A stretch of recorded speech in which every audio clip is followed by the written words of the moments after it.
એમના મંત્રીઓ, એમના સાંસદો, બધા જ લોકો આ વિસ્તારોમાં કહેવા માટે આવે છે કે અમારી સરકાર છે, અમારી સરકાર છે. અમે કહેશું તે થશે તો એમને કહેવા માંગીએ છીએ. આ ભીખાપુરાથી ઉપરની પૂર્વ પટ્ટીના ગામોમાં આજે વિદ્યાર્થીઓને અહીંયા આવવા માટેની બસની વ્યવસ્થાઓ નથી. આજે 4 મહિના પહેલા કદવાલને તાલુકો જાહેર કર્યો છે. આજે ત્યાં મામલતદાર કચેરીમાં લોકોને જવાબ આપવા માટે અધિકારીઓ નથી. આજે તાલુકા પંચાયતને 4 મહિના થઈ ગયા, એમના અધિકારીઓ આજે લોકોના કામ કરતા નથી. આજે કદવાલને એક ડેપો મળવો જોઈએ, સ્વતંત્ર પોલીસ સ્ટેશન મળવું જોઈએ.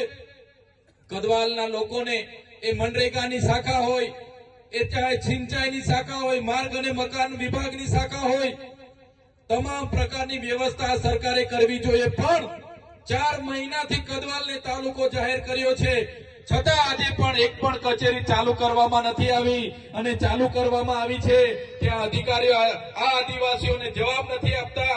એમના કટિયાના કામ હોય, ઓનલાઈન અરજી હોય, કોઈ પણ બાબતે અધિકારીઓ જવાબ નથી આપતા. ત્યારે આ મંચ પરથી અમે કહેવા માંગીએ છીએ, અમે તમને એટલું કહેવા માટે આવ્યા છે, જો આ કદવાલની તમામ શાખાઓ આપણા કદવાલ તાલુકાના લોકોના પ્રશ્નોનું નિરાકરણ નહીં લાવશે તો આવનારા દિવસોમાં આમ આદમી પાર્ટી તાલુકા જિલ્લા પંચાયતમાં પણ રેડ પાડશે.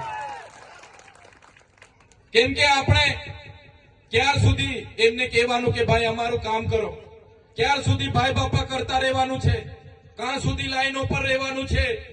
એટલા માટે તમને અમે કહેવા માટે આવ્યા છે, હવે તો તમારો સ્વમાન જગાડો, હવે તો તમે બોલતા થાવ.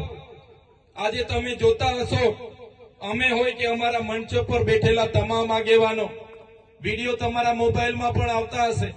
અમે આ બધા જ આગેવાનોના ચહેરા તમે જોઈ લેજો.